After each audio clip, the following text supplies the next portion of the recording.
कम मतदान होने का अर्थ क्या है? प्रथम चरण एवं दूसरे चरण में लगातार मतदान की गिरावट देश में चिंता का विषय बनी है, तो ये स्वाभाविक है। अब तक कुल 12 राज्यों केरल, राजस्थान, त्रिपुरा, तमिलनाडु, उत्तराखंड, अरुणाचल प्रदेश, मणिपुर, मेघालय, मिजोरम, नागालैंड, सिक्किम तथा 3 केंद्र शासित प्रदेश अंडमान, लक्षद्वीप, पुडुचेरी में मतदान संपन्न हो चुका है। हालांकि राष्ट्रीय स्तर पर देखें तो औसतन औसत मतदान में गिरावट नहीं है। राज्यों एवं राज्यों के अंदर संसदीय क्षेत्र में भी मतदान प्रतिशत कहीं ठीक ठाक है तो कहीं गिरा है। और अगर दोनों चरणों की कुल 190 सीटों पर 2019 की मतदान प्रतिशत से तुलना करें तो ये मोटा 2% की गिरावट ही दिखता है। दूसरे चरण में लगभग 68.49% मतदान हुआ, जबकि 2019 में 70.5% से ज्यादा हुआ था। त्रिपुरा में सर्वाधिक 79.66% लोगों ने मतदान कर उपयोग किया, तो मणिपुर में 78.78% में, असम में 2019 में 76.45 की जगह 77.35%, छत्तीसगढ़ में 75% की जगह 75.6%, कर्नाटक में 68.21 की जगह 68.47%, केरल में लगभग 80% की जगह 21%, बिहार में करीब 60% की जगह 56.81%, मध्य प्रदेश में 67.75% की जगह 58.26%, महाराष्ट्र में 61.93, 16.59%, पश्चिम बंगाल में 80% की जगह 73.78% और उत्तर प्रदेश में 62.39% की जगह 54.8% मतदान हुआ, तो मध्य प्रदेश में 9% तथा उत्तर प्रदेश में 8% से ज्यादा मतदान की गिरावट और साधारण है। निश्चित रूप से इन 2 चरणों में मतदान की प्रवृत्तियों का लंका कठिन बना दिया है। तो क्या मन है? मतदान प्रतिशत की इन गिरावटों का अभी तक 2019 के लोकसभा चुनाव में मतदान उच्चतम स्तर पर पहुंचा था। वर्तमान मतदान को देखते हुए तत्काल ये मानना होगा कि हमारे देश में 2019 में रिकॉर्ड स्तर प्राप्त किया और तत्काल इससे आगे बढ़ाने की संभावना नहीं है। जब तक एक बार कोई भी प्रवृत्ति ऊंचाई छूती है तो इसके बाद उसे नीचे आना ही पड़ता है। हालांकि राजनीतिक दलों की पारी सर्वप्रथम प्रतिस्पर्धा और जन जागरूकता को देखते हुए मतदान प्रतिशत में निस्संदेह वृद्धि होनी चाहिए थी। नहीं हुआ तो ये सभी राजनीतिक दलों, मीडिया के साथ सक्रिय नागरिकों के लिए चिंता का विषय होना चाहिए और आगे के दौर में सभी कोशिश करें कि ज्यादा से ज्यादा लोग निकल कर मतदान करें। किंतु राष्ट्रीय स्तर पर गिरावट को देखकर ज्यादा निराश होने का कोई कारण नहीं हो सकता। नागालैंड में इसलिए मतदान प्रतिशत ज्यादा गिरा क्योंकि 6 जिलों में Eastern Nagaland peoples front INPO ने अलग राज्य की मांग को लेकर मतदान का बहिष्कार किया तथा इन 6 जिलों में 20 विधानसभा क्षेत्र में 4 लाख से अधिक मतदाता हैं। जब इतनी संख्या में मतदाताओं ने मत डाले ही नहीं तो उसे गिरना ही है। इसे मतदाता इस मतदान की प्रवृत्ति नहीं मान सकते। करीब 1.5 दशक पहले मतदान घटने का अर्थ सत्तारूढ़ घटक की विजय तथा बढ़ने का अर्थ पराजय का रूप ले लिया जाता था और प्राय ऐसा भी देखा गया, किंतु 2010 के बाद प्रवृत्ति बदली है। मतदान बढ़ने के बावजूद सरकार वापस आई और घटने के बावजूद गई है। पिछले 17 लोकसभा चुनावों के मतदान की प्रवृत्ति का आकलन करें तो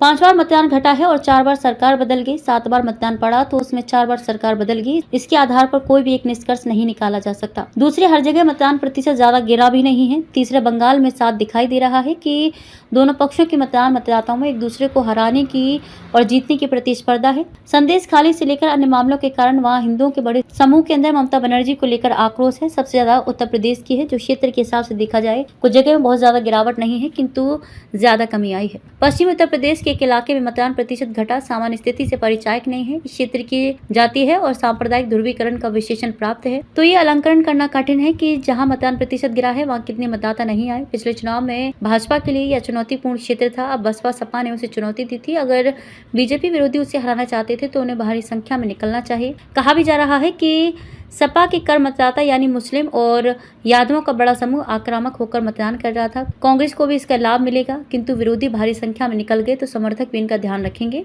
हालांकि उम्मीदवारों के चयन दूसरे दलों से आए लोगों का महत्व मिलने तथा कहीं कहीं गठबंधन को लेकर भाजपा समर्थकों और कार्यकर्ताओं में थोड़ा असंतोष है तथा एक जाति विशेष ने भी विरोधात्मक रूप अख्तियार किया है।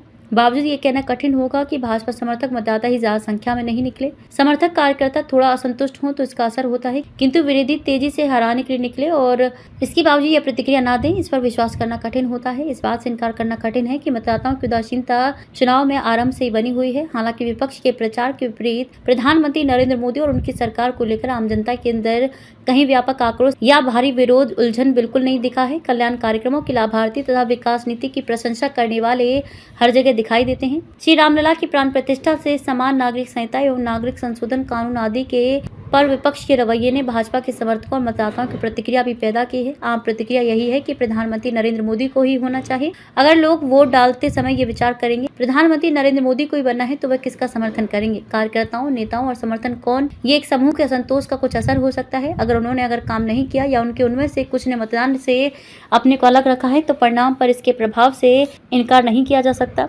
भाजपा नेतृत्व को इसका संज्ञान लेते हुए दूर करने का प्रयास करना चाहिए। हालांकि इसके अंदर असंतोष है, इसमें उनमें भी ये भाव है कि अगर ये सरकार हार गई तो कहा जाएगा कि हिंदुत्व विचारधारा की हार हो गई।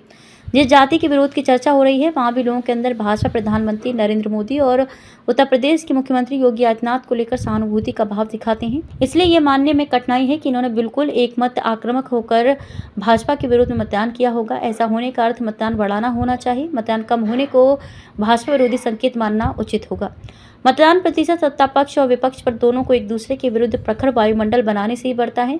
सत्ता पक्ष अपने कार्यकर्ता और समर्थक को साथ आम लोगों के एक समूह के अंदर ये संवेग पैदा कर दें कि हर हाल में उसी की सत्ता में वापसी उसके तथा विपक्ष के आने से अहित लोग अपने आप बाहर निकलते हैं। इसी तरह विपक्ष यदि अपने समर्थ को कार्य करता है एवं गैर दलीय मतदाताओं के अंदर ये भाग बैठा देगा कि सरकार आपके हितों के विरोध में काम कर रही है, इसका जाना ही आपके हित की रक्षा करेगा, तो ये भी सरकार को हारने की मानसिकता पर भी भारी संख्या में निकलेगा। मतदान गिरावट का अर्थ है या तो वे दोनों स्थिति नहीं बनी या कम बनी है या फिर इनमें से किसी एक में आवश्यक कमी है। बड़ी से बड़ी खबर, क्राइम से लेकर राजनीति तक किस नेता ने 5 साल में क्या काम कराया।